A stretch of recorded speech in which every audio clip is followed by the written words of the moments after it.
السلام علیکم دوستو امید ہے آپ سب ٹھیک ٹھاک ہوں گے، خیر خیریت سے ہوں گے، اور میری یہ دعا ہے کہ اللہ تعالیٰ آپ سب لوگوں کو اپنے حفظ و ایمان میں رکھے۔ اور دوستو ہمیشہ کی طرح آج بھی ایک اللہ کے ایک بندے کی ایک کہانی جو ہے نا آپ کے ساتھ شیئر کرنی ہے، اور بڑی سبق آموز کہانی ہے۔ تو کہانی کو آپ لوگوں سے ریکویسٹ ہے کہ پوری دیکھنا، کیونکہ شروع میں تو ایک کہانی ہوتی ہے اور پھر اس کا جو ہے لب لباب اس کا جو ہے کہ رزلٹ ہوتا ہے وہ ایک تقریباً ویڈیو کے اینڈ پہ ہوتا ہے۔ تو بہت سارے لوگ دیکھ رہے ہیں اور ان دوستوں کا میں شکر گزار ہوں، اور جو نئے آنے والے ہیں وہ ان سے ریکویسٹ ہے کہ وہ بھی پوری ویڈیو دیکھیں اور چینل کو سبسکرائب کر لیں۔ تو دوستو چلتے ہیں ویڈیو کی طرف۔ تو یہ ہیں ایک اللہ کے پیارے بندے ہیں، ربیع بن سلیمان۔ ربیع بن سلیمان ایک دفعہ حج کے لیے جا رہے ہوتے ہیں، عمرہ حج کے لیے جا رہے ہوتے ہیں، تو راستے میں جو ہے نا ان کا قافلہ جو ہے نا کوفہ میں رکا ہوتا ہے۔ تو وہاں پہ یہ بیٹھے ہوتے ہیں، تو ربیع بن سلیمان تھوڑا سا سائیڈ پہ ایسے نکلتے ہیں چکر لگانے کے لیے کہ چلو تھوڑا سا دیکھتا ہوں کہ یہ ایریا کیسا ہے جہاں پہ رکے ہوتے ہیں قافلہ۔ تو وہاں کیا دیکھتے ہیں کہ ایک عورت جو ہے نا مردہ کھچر کا گوشت کاٹ رہی ہوتی ہے۔ تو آپ کو بڑی حیرت ہوتی ہے کہ یہ جو ہے نا یہ عورت کیوں جو ہے نا یہ کر رہی ہے، کیا یہ گوشت بیچتی ہے، مردار گوشت بیچتی ہے، یا مثال طور کیا چکر کیا ہے۔ تو آپ جو ہے نا چھپ کے بیٹھے رہے اور آپ اس کو دیکھتے رہے، جیسے ہی اس نے گوشت وغیرہ کاٹ لیا اور اپنے جو ہے نا اس میں کسی چیز میں ڈال کے گھر جانے لگی، تو آپ اس کے پیچھے پیچھے چلے گئے۔ تو گھر جب وہ پہنچتی ہے تو وہ اپنا گھر میں اندر چلی جاتی ہے، تو یہ دروازے کی اور مطلب اس میں ذرا چھپ کے جو ہے نا دیکھتے رہتے ہیں کہ یہ کیا ہوتا ہے، کیا کرتی ہے۔ تو دوستو اس نے اپنی لڑکیوں کو، اپنی بیٹیوں کو دیا اور ان کو کہا کہ یہ بیٹا پکا کے کھاؤ اور اللہ کا شکر ادا کرو۔ بچیوں کو تو یہ نہیں پتہ تھا، لیکن بہرحال ماں تھی، ابھی کوئی جو ہے نا کسی کے آگے ہاتھ بھی نہیں پھیلا سکتی تھی، کیونکہ بیسیکلی وہ سید کی اولاد میں سے تھی۔ تو سید جو ہے نا مقصد جو ایک نمبر سید ہیں وہ کبھی کسی کے آگے ہاتھ نہیں پھیلاتے ہیں۔ تو اس بندے نے جب یہ دیکھا، ربیع بن سلیمان نے جب یہ دیکھا کہ یہ تو مردار گوشت، شاید ہی کوئی ایسا مذہب ہوگا جس میں یہ جائز ہوگا، تو یہ کیا کر رہی ہے۔ تو آپ نے آواز لگائی اور منع کر دیا۔ تو اندر سے آواز آتی کہ آپ کون ہیں، اللہ کے بندے آپ کیوں منع کر رہے ہیں، آپ کو ہمارے حالات کا اندازہ نہیں ہے، ہم 4 دن سے بھوکے ہیں اور ہم سید ہیں، ہم کسی کے آگے ہاتھ بھی نہیں پھیلاتے، تو ہماری یہ سفید پوشی جو ہے نا برقرار رہنے دیں، جو بھی ہے اللہ تعالیٰ ہمیں ہمارے حالات کو دیکھ رہا ہے، سب کچھ دیکھ رہا ہے،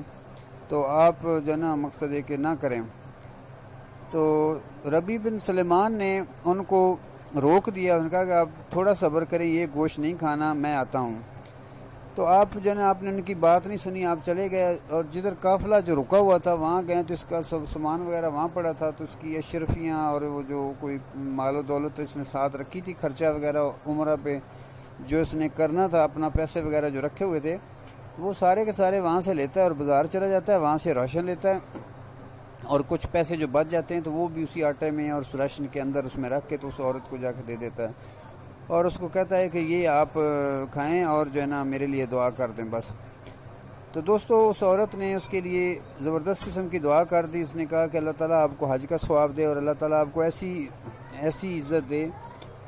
عزت دے کہ لوگ آپ کی اس پہ رشک کریں۔ تو یہ وہاں سے واپس آ جاتا ہے اور اپنی عمرہ حج اور سارا کچھ ان کے اوپر قربان کر دیتا ہے، صرف اس وجہ سے کرتا ہے کہ ایک تو یہ سید کی اولاد ہیں، دوسرا جو ہے نا مقصد ہے کہ ضرورت مند ہیں، تو مطلب مجھے کیا کرنا جا کے عمرہ حج کرنے کا، جب یہاں پہ ایک ضرورت مند مجھے مل گئے اور ان کے اوپر میں خرچ کر دیتا ہوں، اللہ قبول کرے گا۔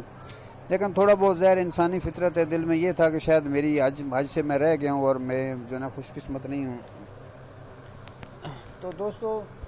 وہ وہاں پہ رکا رہا، واپس گھر نہیں گیا، تو وہ جو حج کرنے کے لیے گئے ہوئے تھے نا ان کا انتظار کرتا رہا، وہاں پہ ہی مطلب کہ جنگلوں میں یا کوفہ میں ہی رکا رہا۔ تو جب وہ لوگ واپس آتے ہیں نا، عمرہ کر کے واپس آتے ہیں، تو یہ ان لوگوں سے سلام دعا کرتا ہے اور ان سے کہتا ہے کہ یار میری تو شاید نصیب میں نہیں تھا، تو آپ لوگ ایسے کریں کہ میرے لیے دعا کر دیں۔ تو دوستو وہ بڑے حیران ہوئے، انہوں نے کہا کہ یار ہم نے آپ کو وہاں دیکھا ہے اور آپ نے ہمارے ساتھ حج کے جو بھی ہیں اراکین ہیں، جو بھی ہے وہ سب کچھ آپ نے وہاں ہمارے ساتھ کیا، اور آپ کس طرح کہہ رہے ہیں کہ آپ نہیں تھے۔ تو یہ ربیع بن سلیمان بہت مطلب پریشان ہوتا ہے کہ یہ کیا کہہ رہے ہیں۔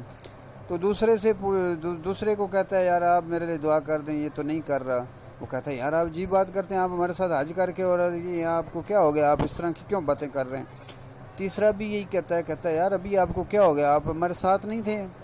فلاں فلاں جگہ پہ۔ چوتھا کہتا ہے کہ بھائی ربی بن سلیمان آپ کو سارا کچھ بھول گیا ہے، کیا ہو گیا؟ تو یہ دیکھیں، یہ جو فلاں جگہ پہ آپ نے مجھے یہ تھیلی امانت دی تھی، تو یہ دیکھیں کہ یہ تھیلی میرے پاس ہے اور یہ اپنی امانت بھی رکھیں، اور یہ سب سے بڑی نشانی ہے۔ تو دوستو ہوا یہ کہ یہ پھر گھر آ جاتا ہے، گھر آ کے جب سو جاتا ہے نا، تو اس کو اللہ تعالیٰ اس کے اوپر رحم کرتے ہیں، اس کا یہ جو ہے نا یہ صدقہ اور اس کا یہ حج کی قربانی دینا، اور یہ اللہ تعالیٰ قبول فرما لیتے ہوتے ہیں۔ اور ان کو خواب میں جو ہے نا حضور پاک صلی اللہ علیہ وسلم ان کے خواب میں آتے ہیں، تو آپ صلی اللہ علیہ وسلم فرماتے ہیں کہ کیا ربی آپ کو یقین نہیں آ رہا، کتنی گواہیاں آپ کو چاہیے؟ 3 4 5 لوگوں نے تو کہہ دیا ہے کہ آپ حج پر ہمارے ساتھ ہیں، تو آپ کو کیا ابھی تک بھی شک ہے؟ تو ربی کہتا ہے کہ اے اللہ کے نبی رسول، مجھے تو ابھی کیا، ابھی مجھے تو سمجھ میں نہیں آ رہی۔ تو آپ صلی اللہ علیہ وسلم فرماتے ہیں کہ ربی آپ کی حج قبول ہو گئی ہے، اور آپ کی جگہ پہ ایک فرشتہ اللہ تعالیٰ نے مقرر کیا تھا، وہ اس نے سارے جو ہے نا مطلب وہ فرائض اور ارکان جو ہے نا پورے کر دیے ہیں، اور زندگی جتنی بھی آپ کی ہے ساری زندگی آپ کی جگہ پہ ہر سال فرشتہ کرتا رہے گا۔ اور باقی جو پیسے آپ نے خرچ کیے ہیں جو اس مقصد ہے ان لوگوں پہ، تو اس کے عوض میں اللہ تعالیٰ نے یہ آپ کو سونے کی اشرفیاں بھیجی ہیں۔ یہ جو تھیلی ہے اس کو ذرا کھولو، اور اس میں آپ کے لیے بہت بڑا وہ ہے صلہ ہے، اور اس کو آپ وہ کریں اور مزے کریں۔ تو دوستو جب ربی بن سلیمان اٹھتے ہیں تو دیکھتے ہیں کہ اس میں سونے کی اشرفیاں ہوتی ہیں، تو آپ بہت حیران ہوتے ہیں اور خوش بھی ہوتے ہیں، اور اللہ کا شکر گزارتے ہیں کہ میری حج بھی قبول ہوگی اور مجھے اللہ تعالیٰ نے دولت اور مال بھی دے دیا۔ تو دوستو بات کرنے کا مقصد یہ ہے کہ ابھی جیسے حالات چل رہے ہیں، اس حالات میں جو ہے نا ابھی لوگ حج پہ بھی جا رہے ہیں۔ تو میں نے زندگی میں بہت سارے لوگ ایسے دیکھے ہیں کہ ساری زندگی انہوں نے غلط کام کیے اور اس کے بعد حج کو جا رہے ہوتے ہیں۔ تو یہ حج کرنا تو اچھی بات ہے، لیکن یہ کہ میں نے ایسے لوگ بھی دیکھے ہیں کہ وہ پیسہ سارا 2 نمبر کام سے، غلط کاموں سے، چوریوں سے، اور جو ہے نا پتہ نہیں کہاں سے اکٹھا کیا ہوتا ہے، اور اس سے حج کرنے جا رہے ہوتے ہیں۔ بھئی حج تو آپ کے اوپر فرض ہے، لیکن آپ کی اپنی کمائی اور جو حلال کی کمائی ہے اس سے آپ کے پاس پیسہ اگر وافر ہوگا تو پھر حج آپ کے اوپر فرض ہے نا۔ یہ تو نہیں نا کہ آپ چوری کرتے ہیں یا غلط کام کرتے ہیں، کوئی اور دھندا کرتے ہیں تو اس دھندے سے آپ پیسے اکٹھے کرتے ہیں اور حج کرنے چلے جاتے ہیں، اور اس کے علاوہ جو ہے نا کوئی آپ اچھا کام کرتے ہی نہیں ہیں، جو ہے نا لوگوں سے ظلم و زیادتیاں کرنے کے آپ جو ہے نا بڑے ماسٹر ہوتے ہیں، اور مطلب کیا بات ہے، بہت بڑے ظالم ہوتے ہیں۔ بس پیسے آپ کے پاس اکٹھے ہو جاتے ہیں 2 نمبر طریقے سے، اور آپ حج کرنے جا رہے ہوتے ہیں۔ اور یہ سارا ٹوپی ڈرامہ ہے، سارا وہ جو ہے نا مقصد ہے حق حلال کی کمائی جو ایمانداری سے آپ نے کمائی ہو، اس سے آپ کے پاس پیسے جب وافر ہوں اور حج آپ کے اوپر فرض ہو تو پھر آپ حج کے اوپر جائیں۔ اور پھر بھی حج سے جانے سے پہلے اگر آپ کوئی ضرورت مند دیکھتے ہیں، کوئی ایسی بیٹی بیٹھی کسی کے گھر میں، بچی بیٹھی ہے تو اس کی شادی نہیں ہو رہی، صرف اس وجہ سے نہیں ہو رہی کہ ان کے پاس خرچہ نہیں ہے، تو آپ اس کی سپورٹ کر دیں، اس قسم کے نیکی کے کام کریں، تو وہ بھی صلہ اللہ دیتا ہے۔ اس کی آپ کو چھوٹی سی مثال دوں، ٹائم تھوڑا ہے، میں آپ کو بتا دوں کہ جیسے عبدالستار ایدی کا نام ہے، تو انہوں نے کیا کیا، انہوں نے لوگوں کی خدمت کی، ان کا ایک نام ہے، اور ہمارے علماء ہیں مطلب کہ علم بھی ہے، سب کچھ کر رہے ہیں، لیکن ان کو دیکھیں آپ کو ہم لوگ ہی جانتے ہیں، لیکن عبدالستار ایدی جیسے لوگوں کو پوری دنیا جانتی ہے۔ تو وجہ یہ ہے کہ نیکی کرنی جو ہے نا مقصد ہے کہ اللہ تعالیٰ کو بہت پسند ہے۔ ٹھیک ہے فرائض ہیں وہ بھی انجام دینے ہیں، یہ نہیں کہ فرائض انجام نہیں دینے، لیکن یہ ہے کہ اگر آپ کو کہیں ضرورت مند ملتے ہیں اور آپ ان کی ضرورتیں پوری نہیں کرتے،